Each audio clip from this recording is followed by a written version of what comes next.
श्री हरी नमस्कार, good morning, सत श्री अकाल. कसे आहात सगळे? गोष्टीची गोष्ट, रविवार, पाऊस आणि पावसामध्ये मस्त गरमागरम भजी, चहा, कॉफी. येस.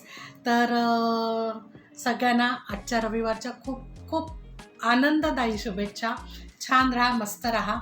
आणि ह्याच वातावरणामध्ये मी आज एक गोष्ट सुरू करत आहे, जी दोन मित्रांची आहे. एका शहरामध्ये हे दोघे मित्र राहत असतात आणि ते सख्खे शेजारी देखील असतात. आणि त्यांची जी मैत्री असते ती अतिशय घनदाट असते. त्यांचं ऑफिसचं जाणं एकत्र असतं, एक सेलिब्रेशन एकत्र असतं, मुलांबरोबरचं खेळणं जे काही असू दे. तर त्या दोन्ही कुटुंबाचा एकमेकांबरोबर अतिशय घट्ट असं नातं असतं आणि एकत्र ताळमेळ असतो. तर त्यांच्या मैत्रीचा सगळेजण आदर्श म्हणा किंवा उदाहरण हे ऑफिसमध्ये, सोसायटीमध्ये एकमेकांना देत असतात, की खरंच ह्या दोन्ही कुटुंबाची मैत्री अतिशय घट्ट आहे. काही झालं तरी हे दोघंही मित्र एकमेकांकरता सदैव उभे राहतात. आणि अशी ही ह्यांची मैत्री. तर ह्यांच्या मैत्रीबद्दलचे गोडवे किंवा ह्यांच्या मैत्रीबद्दलची माहिती म्हणा, हे भगवंतापर्यंत पोचते, की असे असे ह्या शहरामध्ये हे दोघे मित्र आहेत आणि हे दोघंही सारखे आहेत. दोघांची आवड-निवड सारखी आहे. दोन्ही कुटुंबामध्ये जो घरोबा आहे तो एकदम घनिष्ठ आहे. प्रत्येक गोष्ट दोघांना एकमेकांना विचारून दोघं करत असतात आणि प्रत्येक गोष्ट त्यांची सारखी इतकी आहे की जरासाही त्या दोघांमध्ये फरक नाही आहे. तर भगवंत म्हणतात, बरं ठीक आहे. तर अशी जर गोष्ट आहे तर मला परीक्षा तर घ्यावीच लागणार आता ह्यांची. आणि ते म्हणतात ठीक आहे. आणि मग ते स्वतः रूप बदलून येतात भूतलावरती आणि त्या दोघांचं निरीक्षण करतात आणि बघतात दोघे कसे आहेत, काय आहेत, यांचा किती घनिष्ठ संबंध आहे. आणि म्हणतात ओके, असं ह्यांची एवढी मैत्री आहे तर आता परीक्षा तर मी नक्की घेणार.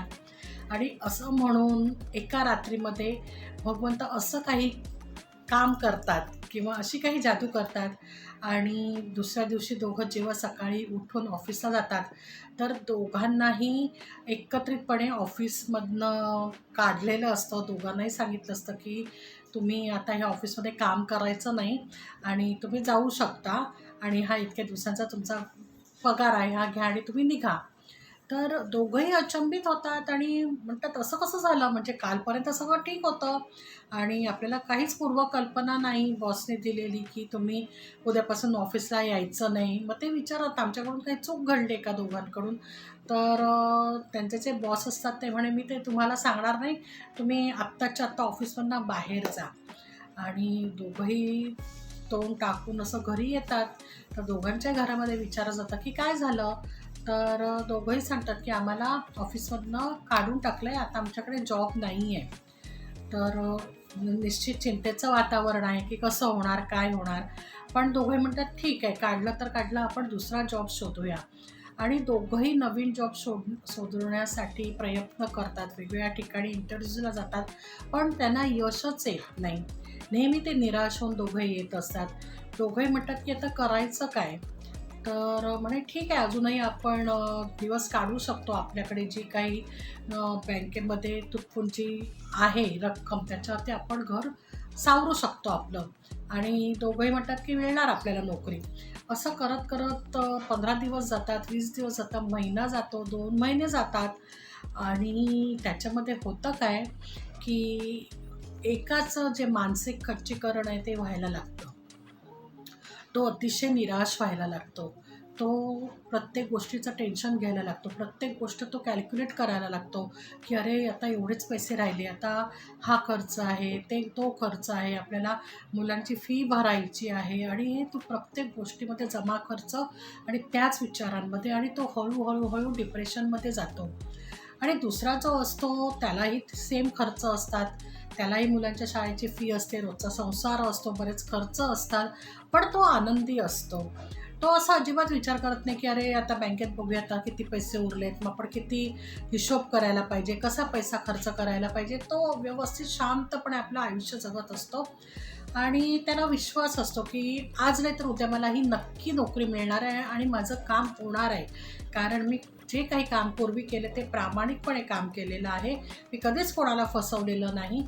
त्यामुळे मला नक्कीच जॉब मिळणार आहे. आणि तो त्या आपल्या मित्राला समजावत असतो की अरे तू असा विचार करू नकोस, जे काही होतं ते चांगल्यासाठी होतं. मे बी आपल्याला ह्याच्यापेक्षा चांगली नोकरी मिळणार असेल, पण तो असा घाबरून जाऊ नको, निराश होऊ नको, डिप्रेशनमध्ये जाऊ नको. पण तो काही ऐकत नाही. हा त्याला खूप समजावतो. बघ आपण दोघंही जरी वेगवेगळे असलो, दोन वेगळ्या कुटुंबातले असो, तरी आपण दोघंही सारखे आहोत. मग तू पण तुझ्या मनाचा जो विचार आहे त्याची पद्धत किंवा त्याला आपण जो विचाराची दिशा म्हणतो ती बदल आणि एकदम पॉझिटिव्ह रित्याने ह्या गोष्टीला तू हँडल कर. पण तो अजिबात त्या पद्धतीने हँडल करत नाही आणि तो हळूहळू डिप्रेशनमध्ये जातो. आणि डिप्रेशनमध्ये गेल्यामुळे काय होतं की त्याच्या घरची परिस्थिती आहे ना ती अजून खराब व्हायला लागते दिवसेंदिवस. आता सेम सिच्युएशन बाजूच्याच घरामध्ये आहे, पण त्याच्या घरामध्ये एकदम आनंदी वातावरण आहे, मुलं व्यवस्थित आहेत, बायकोही व्यवस्थित आहे, घरामध्ये रोजचं खाणं-पिणं व्यवस्थित सुरू आहे, कसलंही टेन्शन नाही. मग काय होतं की हे दोन्ही घरांमध्ये सिच्युएशन सेम आहे.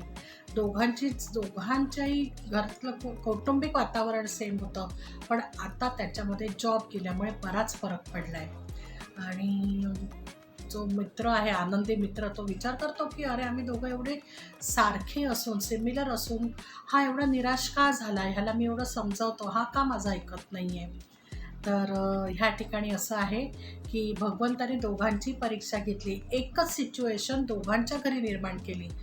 पण दोघे जरी कितीही सारखे असले, दोघांच्या आवडीनिवडी सारख्या असल्या, तरीही प्रत्येकाची विचारांची दिशा ही वेगळी आहे. प्रत्येकजण किती सारखं असलं, किती त्यांची मैत्री असू दे, किती घनिष्ठ संबंध असू दे आणि खूप सिमिलॅरिटीज एकमेकांमध्ये असू दे, पण प्रत्येकाचं मन आणि प्रत्येकाचे विचार करण्याची पद्धत ही वेगळी आहे. आणि तेच घडलं. आणि जो दुसरा मित्र होता, तो पूर्ण निराश होऊन संपूर्ण कौटुंबिक अवस्था त्याची खराब होत चालली. आणि असं आपल्याबरोबर पण होतं. कधी-कधी आपण म्हणतो, की माझ्याच बरोबर का असं झालं? किंवा ही परिस्थिती माझीच का? असं नाही आहे, ही परिस्थिती तुमचीच आहे. तुमच्यासारखी ही दुसऱ्याची देखील ही परिस्थिती असू शकते. कारण आयुष्यामध्ये दरवेळेला आपण फक्त छान, आनंदी किंवा सतत छान असतं असं नसतं. अप्स अँड डाऊन हे प्रत्येकाच्या आयुष्यामध्ये येत असतात.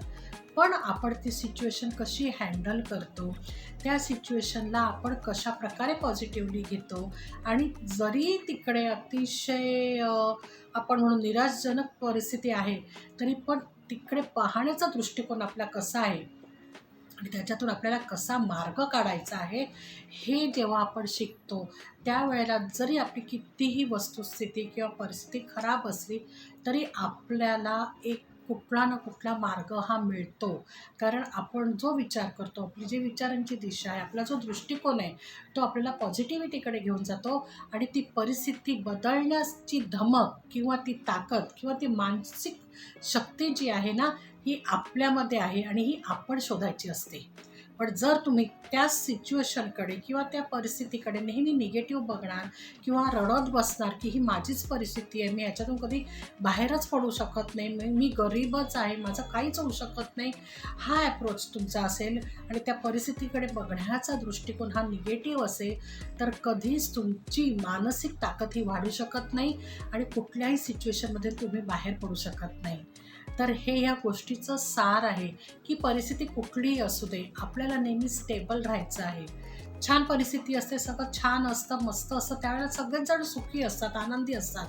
पण जर आपले दिवस बदलले, कधी आपल्या आयुष्यामध्ये डाऊनफॉल आला, तर त्या ठिकाणी तिकडे पाहण्याचा आपला दृष्टिकोन, आपला ॲप्रोच हा पॉझिटिव्ह पाहिजे. निश्चितपणे की हे बोलणं सोपं करणं कठीण आहे, पण आपल्याला ह्याच्यावरती काम करायचं आहे. की मी कशा प्रकारे कुठलीही परिस्थिती असू दे मी सेटल राहीन, मी स्टेबल राहीन, मी पॉझिटिव्ह राहीन आणि त्याच्यातूनच आपल्याला आशेचा किरण दिसतो आणि त्याच्यातूनच आपण नकारात्मक परिस्थितीमधनं पॉझिटिव्ह परिस्थितीमध्ये येत असतो. तर हेच हे छोटं सार आहे या गोष्टीचं आणि ह्याचा तुम्ही सगळ्यांनी विचार करा की आपल्या आयुष्यामध्ये काही गोष्टी होऊन गेल्या तर आपण त्यावेळेला कसे रिॲक्ट झालो आणि पुढे जेव्हा काही अशी परिस्थिती कोणावरही येऊ नये तर आली तर आपल्याला कसं वागायचं आहे, कसं छान राहायचं आहे, आनंदी राहायचं आहे हे सांगण्याचा मी प्रयत्न केला आहे. तर आजची रविवार आहे, छान पाऊस आहे, मस्तपैकी सगळीकडे आता पाऊस सुरू झालेला आहे. तर पावसाचा आनंद घ्या, पण निश्चितच तब्येतीची काळजी घ्या. तोपर्यंत लव यू ऑल.